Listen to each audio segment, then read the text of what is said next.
Welcome to our series of interviews with the plenaries for JALT 2024. My name is Mary Beth Kamibepu, and I'm the VIP liaison. And today we are talking with Janina Tubby, who is the founding head and the head of school of Kobe Bilingual School, also known as Kobles. Janina has brought to us a lot of experience, and she is being co-sponsored by the School Owner SIG and the Teaching Young Learners SIG as the JALT Junior Plenary Speaker. Janine, please introduce yourself and tell us about your journey as an educator. Hi, thanks everybody. Thank you for inviting me as the plenary speaker for JALT Junior. It's a great honor to be on the same bill as many of our other plenary speakers. So yes, as Mary Beth said, I'm the head of school and the founding head of Kobe Bilingual School. I've been in Japan for many years. I started out as a Eikaiwa teacher, an English conversation school teacher with one of the big names. And I moved from there into business English teaching, and I was a corporate trainer for about 5 years.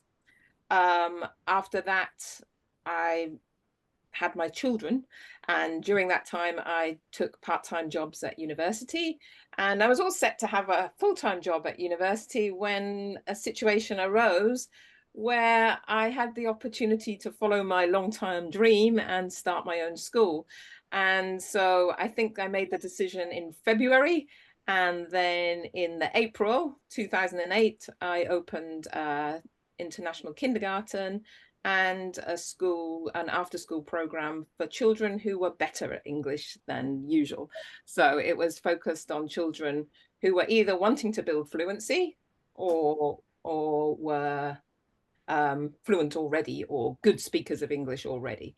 So we took beginners from age 3, but from 6 or 7, you basically had to be able to speak English already. Too old to learn English. You had to learn English. You had to be able to speak English already to join our school. So we kind of provided an education for a lot of children who couldn't find schools that were suitable for them before we were open. And in 2015, we opened a city daycare with the city. And it was a small scale daycare. We took babies to 3-year-olds, so we were able to offer babies to 6-year-olds full-time education. And then in 2017, we decided to open an elementary school. Well, actually, in 2015-16, we decided to open, and we opened in 2017. And we now have about 200 students from 0 to age 12. So that's what I've been doing since I've been here. Wow, that is a lot of doing. And I remember just reading back in the day when you were opening your city-run daycare, how impressed I was that you just went through all the Japanese paperwork and made that work. So that's a very interesting part of the story for me, at least. But tell us, the theme for the JALT conference this year is moving JALT into the future, opportunity, diversity, and excellence. And I know both your plenary and your workshop, Rethinking Assessment for Future Success, addresses the theme very well. But what kind of takeaways or ideas would you like the audience to leave the plenary or the workshop with? Well, the biggest thing is I want people to feel enthusiastic and excited about the future and all the different challenges that we have now. I want them to see them as positive things. And I know the rapid rise of generative AI has meant there's a lot of debate about the place of AI in education and whether it's a big new revolution, whether it's the end of teachers and so on. And I see it as something really positive, and we've moved really quickly to incorporating generative AI both in our planning of lessons and also into our teaching. And students have been able to embrace the opportunities that that AI is giving them to reach outside their general zone of education. We're able to offer them much, much more than we were able to before. And that's true about the internet in general. I think one of the great things about COVID was it kind of forced us forward and forced us to embrace technology in a way that we didn't pre-COVID, you know. So although I'd like to think we were already kind of there, which meant our move online was actually very, very smooth compared to a lot of schools. But still, it's really, really opened up the world to us. And so, for example, some of the things that it allows our children to do now is, yeah, for example, we set up our own GPT. We pre-chose some famous people from history and currently. We're able to choose a diverse range of people, and the students can interview them in the first person and write projects about after speaking to the person live. So they can speak to Cleopatra, they can speak to Harriet Tubman, they can speak to Benjamin Franklin, they can speak to Obama, whoever they want to, they can interview. So that's a really nice move forward. And I think that's one of the things that we need to do as as educators, we need to think about what are all the possibilities now. In Japan, I think like the opportunity for diverse classrooms has not been that big because, well, we're just not diverse here. Even with, we're a quasi international school. We're kind of a bilingual school. So a lot of our students were born in Japan. We have foreign students, I guess, but even the double foreigners are often born in Japan rather than the expats that we kind of associate with international schools.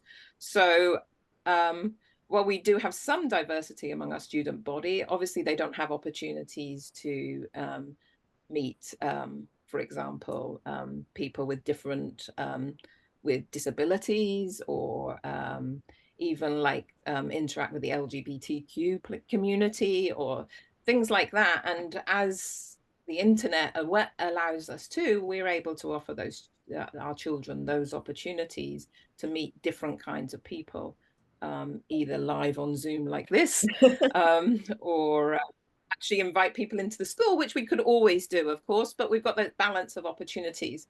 So yeah, and I want people to see that these kinds of opportunities are things that we didn't have before, and that generative AI is offering us the opportunity to broaden our goals as educators, but it's also forcing us to rethink how we teach. And that's a good thing, I think. We've been teaching the same way for too many years. So I hope to offer some examples and practical examples of things that people can do in their classrooms, whether they're teaching 3-year-olds or 18-year-olds or 40-year-olds even. Of course, I'm teaching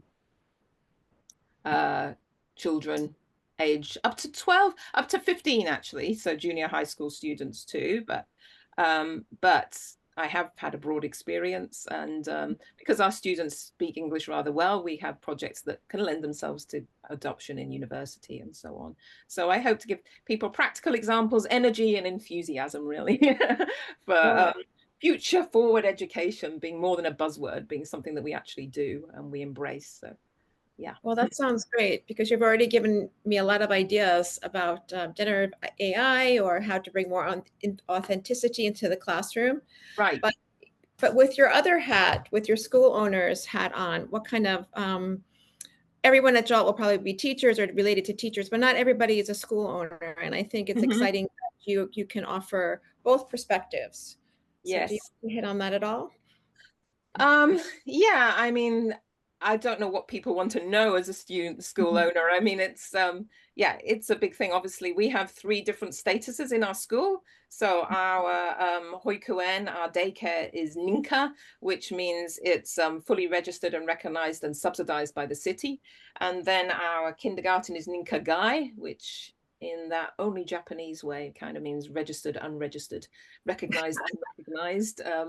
And we can access some subsidies, and we get inspected by the city, but it's not a fully subsidized kindergarten. And then we have the elementary school, which is a free school. So we're operating without any license whatsoever. And of course, there's lots of things that we have to do. We do a lot of talking with, for example, today I was at Kobe City giving a presentation about our outdoor classroom and trying to get more funding, more support for that. So there's lots of things that we do that are maybe interesting to people. I don't know. And again, lots of opportunities to bring a lot of diversity into the classroom. So that's another thing that I'm passionate about, is teaching about the environment.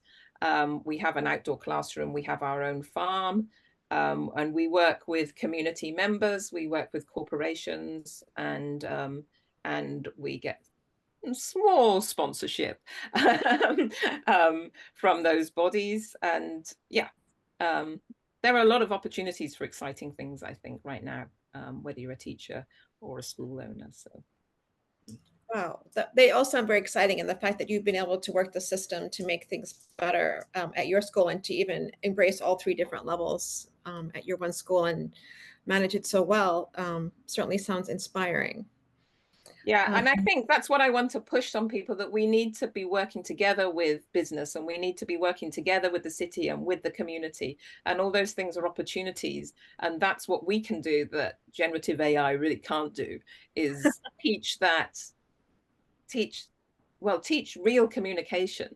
I think like generative AI is giving us lots of opportunities to do things, but generative AI, for example, if I interview Cleopatra online, she's never going to be angry with me if I ask an inappropriate question. She might give me some good feedback even about how I can rephrase it, but you know, we've got to teach those soft skills for communication. And the more diversity we have in our classroom, and I mean, of course, diversity of culture and diversity of race and so on, but also diversity in the different interests, that, as I said, bringing business people in, bringing different groups in. For example, we had a man with cerebral palsy come in to talk to the children and talk about his life, and it's really eye-opening for them, you know. So I think these are the ways that we make our education relevant, so, and we keep relevant, and we do things that generative AI can supplement but can't take over. So